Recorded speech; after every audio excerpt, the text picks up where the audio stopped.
to be taking a look at the 1947 Bentley Mark VI Drophead Coupe by Franay, one of the most important post-war era Bentleys in existence.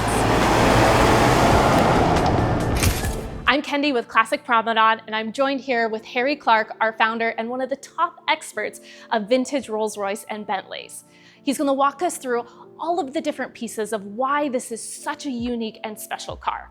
So Harry, please tell us what really makes this particular car so remarkable. Absolutely. So there are many aspects to that. First of all, the design. It was specifically intended to be a concours winner. And the context for that is, this is 1947. The German army occupied Paris and France for 4 years. So the industry was just getting back into things. You can imagine the gloom and the dark cloud over France was just lifting. So Monsieur Goudal, he was a French industrialist.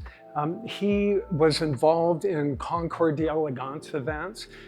And so he wanted to show the world that Paris and France they were capable of recreating those concours events with these beautiful design cars.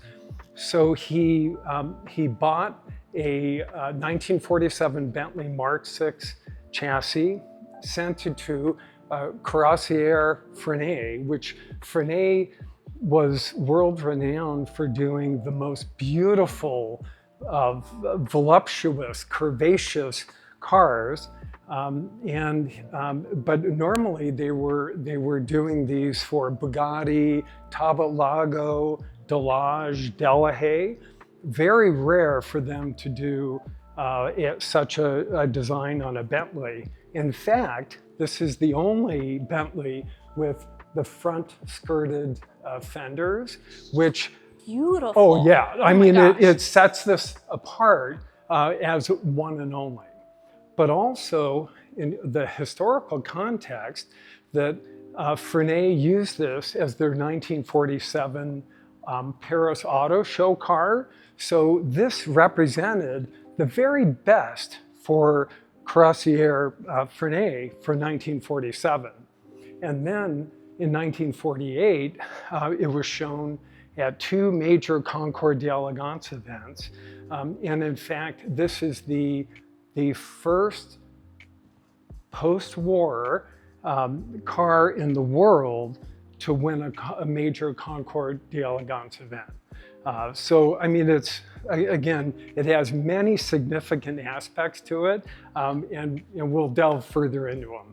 Wonderful. Well, I mean, just understanding where it's come from, just in that high-level overview, and also knowing that it has a particular name that it goes by. Can you tell me more about how that comes to be and Sure. how people know this car? Absolutely. Okay, so the official formal title for this would be a 1947 Bentley Mark VI 3-position Drophead Coupe by Franay.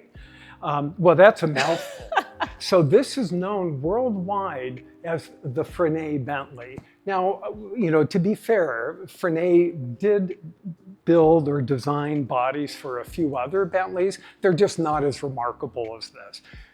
But the significance of that is that literally amongst car collectors around the world, there are only maybe 5 cars, and I'm not talking about celebrity cars, right, or TV cars or movie cars.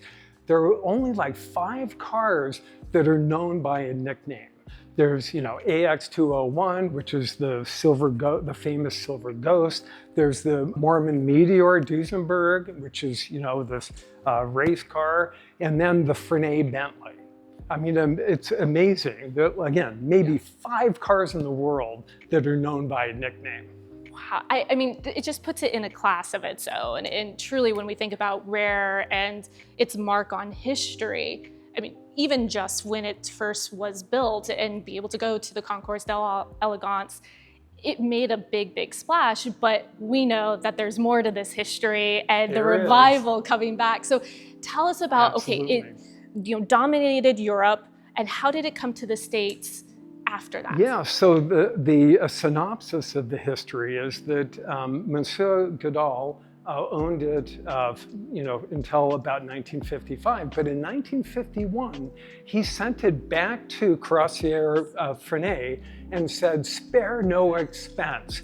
I want the most exquisite, amazing car in the world." So a unique aspect of this is that in 1947, when it was first made, the Bentley Mark VI was out. That's what it originally was. And the Mark VI had a 4.25 liter engine. By 1951, when Monsieur Goodall wanted the Bentley updated or upgraded, the Bentley R-Type had been issued with a 4.5 liter engine.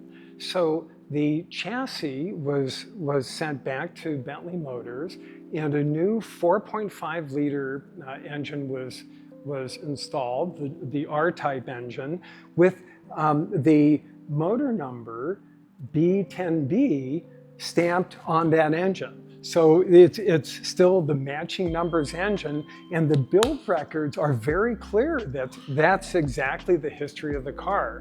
Also, it was upgraded with the dual exhaust.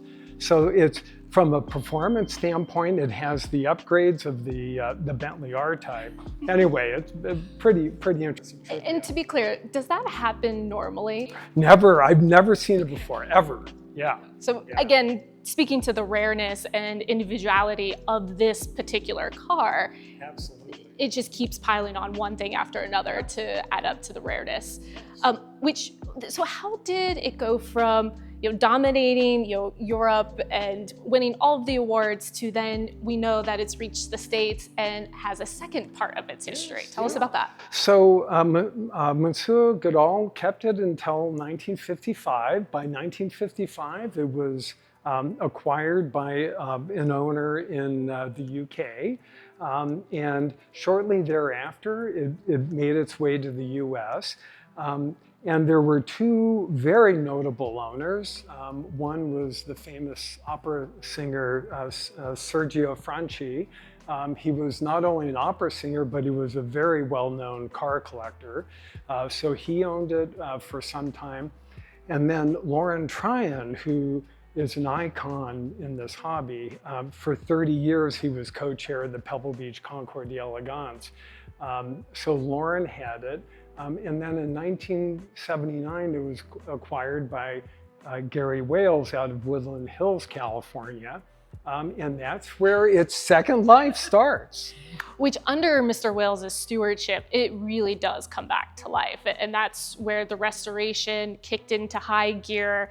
I mean, just walk us through what that even entailed and looked like under Mr. Wales' stewardship. Yeah, so, and for those of us that know Gary Wales well, he could be a little bit eccentric anyway. But for 10 years, he researched this car. He knew what he had. He knew he had one of the most important cars in the world.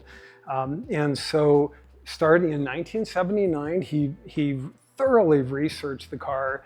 He removed the body from the chassis. He did a complete, thorough restoration on the chassis.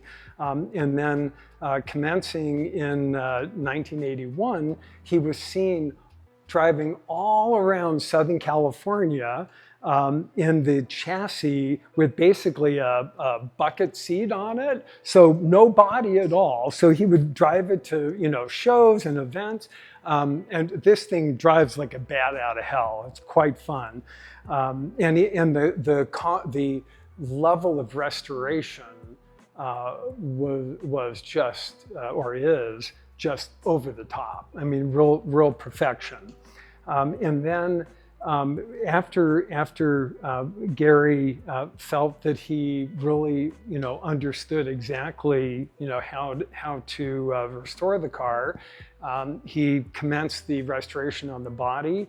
By 1991, it made its worldwide debut at the Pebble Beach Concours d'Elegance, where it won first best in its class, which was the post-war European custom coachwork class. And it also, as we're told, it missed winning Best of Show by 1/10 of a point. It won also the French Cup, which is a very, very important award at Pebble Beach. But there are a couple stories about the Pebble Beach concours. Should we get into that? Absolutely, please share. All right, well, so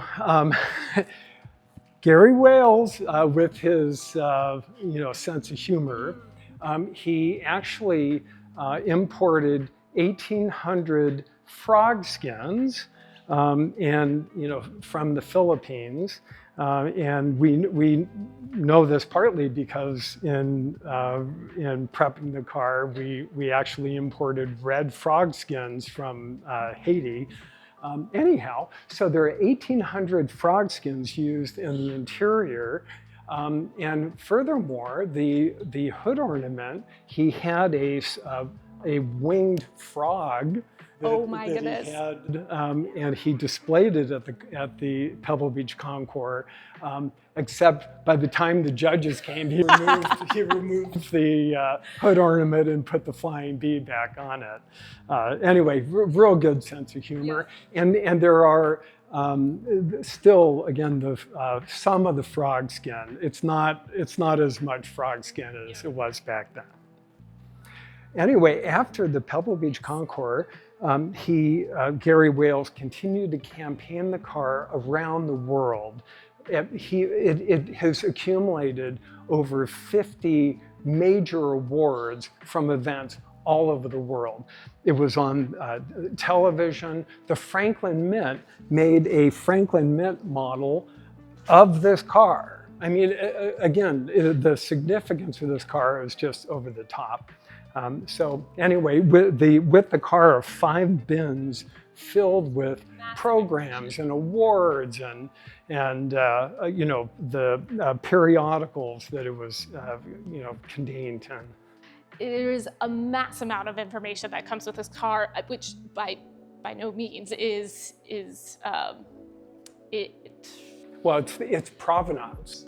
It just adds up over the years, and especially for Mr. Wales to do all of that research and to be able to complete this restoration and have photographic evidence of every stage, it is really special.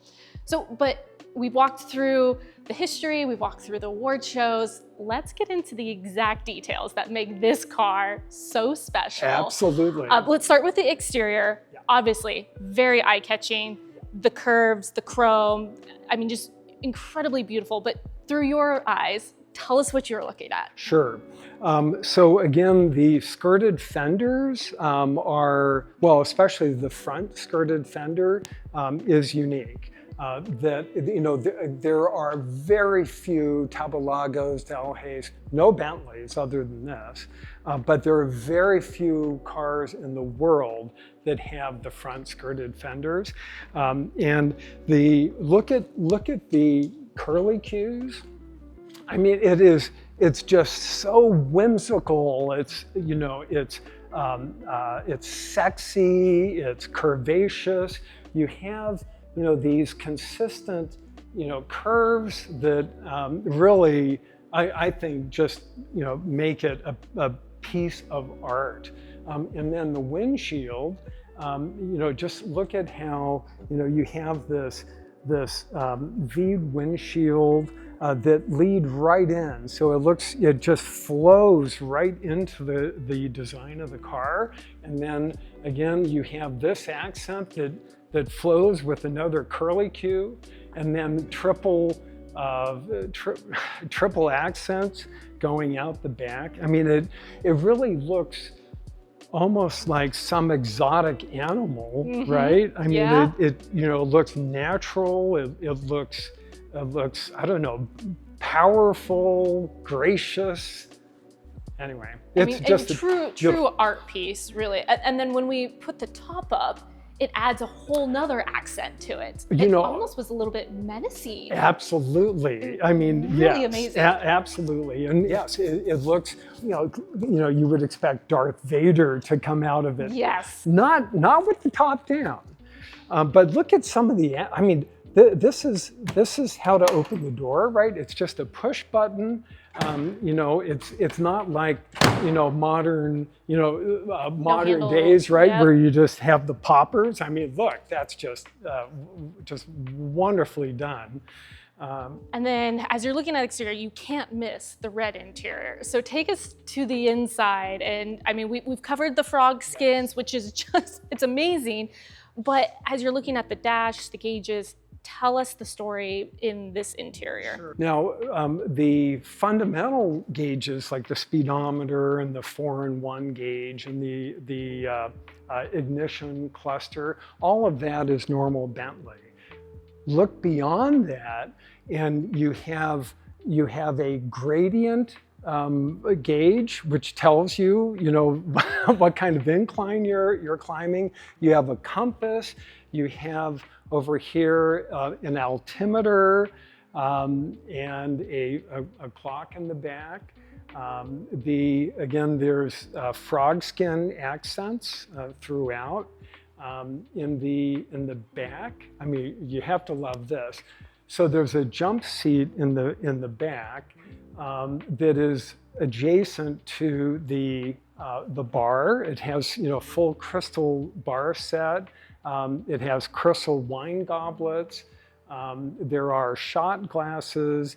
There are 3 or 4 decanters that Really made for a good time. Yes, well, I actually like to believe that the jump seat was for the bartender. I mean, you know. I mean, you have to have a bartender with that setup. Absolutely, no question about it. Yep. And then in the back, there's a Franay branded piece of luggage, so at least you can have your toothbrush at a minimum. Really, really beautiful. I mean, the attention to detail, bringing together all of the different styles and pieces, but not just focusing on design, but also the functionality of this car. It is truly, really remarkable. I have to ask, out of everything, what is your favorite highlight piece that every time you come to this car, you just like, oh, that is awesome? Well, really, I mean, how do you pick? Yeah, really. I mean, really, it's just, probably it's the front skirted fenders, because it is the only one in the world ever, full stop. But I do have to say that this is probably the quietest Bentley engine I've ever heard. The slogan for Bentley was the silent sports car, because Rolls-Royce had acquired Bentley. They introduced this, you know, a non-competing kind of a sports car. And I would say that this is the silent sports car. I mean, it's which goes back to Gary Wales and the quality of the restoration. And is there anything else within the engine compartment? I mean, as you've mentioned, right? Top of the line engineering, the quiet sounding. I mean, for you know, those gearheads that really do love the mechanical part of it, what else can you share? They're robust. You can go 80 miles an hour down the highway. They're a nice size. They're not too big, not too small. And I just, you know, I can't say enough. I mean, they're really, really robust and fun to drive. What an amazing motor car. Oh, really, really just fantastic. And again, back to the rareness and specialty of this particular car. I mean, nothing is out there that even comes close to this by any means. And that's why, full stop, this is the most important and most valuable post-war Bentley in the world. And here at Classic Promenade, we're really honored to be part of its story. What can you share about, you know, how this came to be and what's next in the legacy for the Bentley Franay? Well, it's joining a private collection. It's a good client of ours, and he's a wonderful, wonderful human being. He's going to be showcasing this. I mean, this is the showcase vehicle for his collection. So I'm really, really very pleased that, you know, it's joining that collection. And as you said, it was, you know, an incredible honor for us to be involved in part of the history of this car. Absolutely. Once in a lifetime, but many more amazing cars to come, I'm sure. Absolutely. Well, Harry, thank you so much for walking us through the design, the history, the restoration through your expert lens. Very much a treat and very special. So huge thank you to you for spending the time to do this. My pleasure. So that's our look at the stunning 1947 Bentley Mark VI Drophead Coupe by Franay. Thank you so much for joining us. I'm Kendi with Classic Promenade. We love our timeless classics and the endless stories that go with us. If you're ever interested in adding a car to your collection or passing a car off to the next collector, please reach out. We're always happy to share our passion.